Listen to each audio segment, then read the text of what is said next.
Hello everyone. तो आज का टॉपिक जो मैं डिस्कस करने वाली हूँ वो है नेशनल पावर।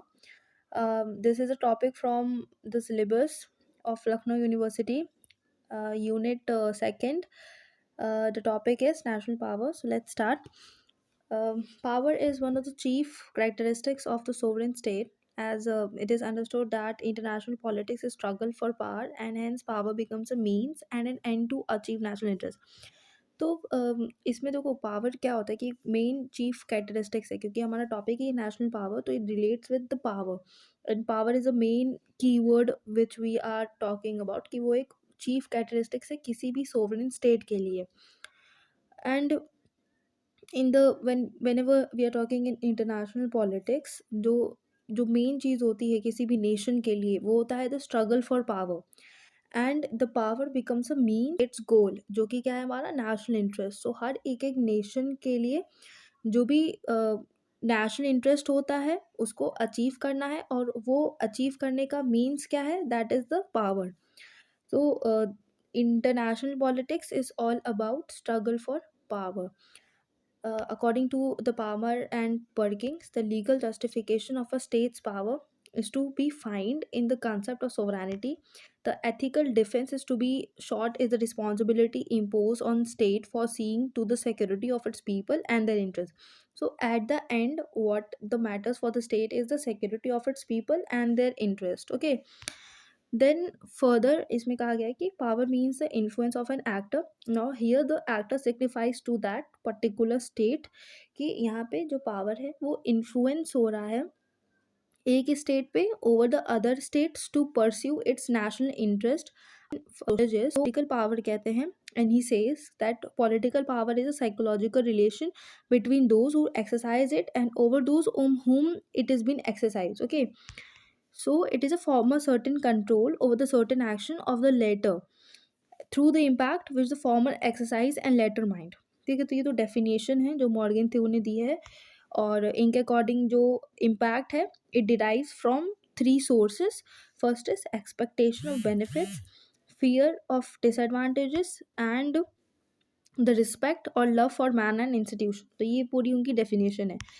फिर आगे बात करें तो इसमें दिया हुआ है मेथड्स ऑफ एक्सरसाइजिंग पावर. तो इसके मेथड्स भी पूछे जाते हैं. तो मेथड्स में 4 मेथड्स हैं. पहला है परसुएशन, इसको आप रीड कर लीजिएगा पूरा. फिर दूसरा है rewards, then it is punishment, then the fourth one is the force. तो ये चारों की चारों मेथड्स हैं जिसके ज़रिए जो स्टेट्स हैं, जो नेशंस हैं, वो दूसरे नेशंस के ऊपर उन पावर्स को अप्लाई करते हैं. जैसे परसुएड करना, किसी परसुएशन मीन्स अगर एक नॉर्मल कीवर्ड में अगर मैं एक्सप्लेन करूँ तो परसुएशन का मतलब हो गया इन्फ्लुएंस करना. एक स्टेट दूसरे स्टेट को इन्फ्लुएंस कर रहा है, not by applying force, not by any authoritative power, but they are influencing them. तो first point is persuasion. Second है रिवॉर्ड. तो रिवॉर्ड भी एक तरीके का मीडियम हो गया कि काफ़ी पीसफुल मैनर में एक स्टेट जो है वो दूसरे स्टेट के ऊपर अपनी पावर को एक्सरसाइज कर रही है. तो ये दूसरा मेथड है. देन पनिशमेंट, तो ये तो नॉर्मल हम लोग देख ही सकते हैं किस तरीके से जो एक सुपीरियर स्टेट होती है वो अपने इन्फीरियर स्टेट को पनिश कर सकती है. तो ये भी एक तरीके का मेथड है. Force, the method of force is a method जहाँ पे एक स्टेट दूसरे स्टेट को थ्रेटन कर रही है बाय इट्स मिलिट्री पावर. जैसे कि करंट एग्जांपल में अगर हम लोग देखें, जैसे यूएसएसआर है, रशिया है, वो अपना फोर्स जो है अपना फोर्स लगा रही है जो उसकी वीकर स्टेट्स हैं, जैसे कि यूक्रेन के ऊपर, तो वॉर हुआ. देन चाइना है, कोरिया है, जैसी हैं जो आती हैं.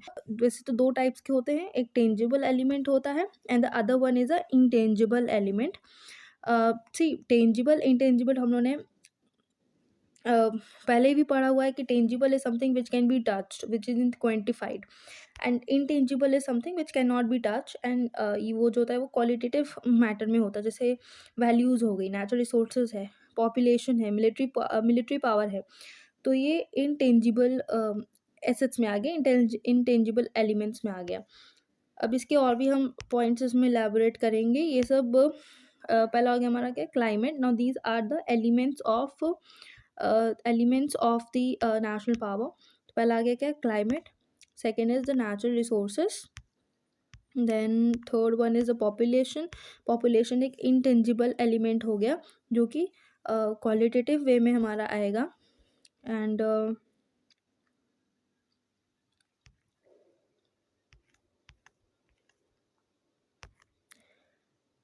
Then there is a natural resources, industrial capacity, military power. देन मिलिट्री पावर के बाद आता है टोपोग्राफी, देन इट्स जोग्राफी। तो जो भी चीज़ें हम टच कर सकते हैं, जो भी चीज़ें क्वांटिटी में मेजर की जा सकती हैं, they all come under the tangible element, and those things which can not be touch and which can only be quality के बेसिस पे हम जिसको जज करते हैं, तो वो चीज़ हमारी सब इनटेंजिबल में आती हैं। फॉर एग्जाम्पल लीडरशिप हो गया, it is a intangible element. Then size of territory हो गया, जोग्राफी हो गया, टोपोग्राफी हो गया, मिलिट्री पावर हो गया। तो ये सभी जो एलिमेंट्स हैं, they all come under the quantity one, under the tangible element. ठीक है, तो ये जो है 11 पॉइंट्स हैं।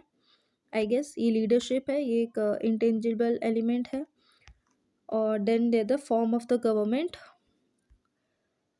ठीक है, तो दैट्स इट, इतना ही था। तो इसमें हम लोगों ने क्या क्या चीज़ें बात की। पहला हो गया कि what is the meaning of the national power, national power है क्या, एंड उसके बाद हमने देखे methods of national power, meaning of national power. फिर ये दो डेफिनेशंस हो गई हैं उसकी, और मैक्स वेबर की और मॉर्गन थ्यो की। Then the methods of exercising the power, 4 methods हैं इसके। Then elements of national power जो कि टेंजिबल है और इनटेंजिबल है। फिर उसके बाद है हमारा क्लाइमेट, नेचुरल रिसोर्सेस और population, topography, geography, natural resources and industrial capacity, military power, leadership, etcetera. In the next video we will discuss about the balance of the power, जो हमारा नेक्स्ट टॉपिक होगा डिस्कस करने के लिए। And so अभी के लिए इतना ही। Thank you.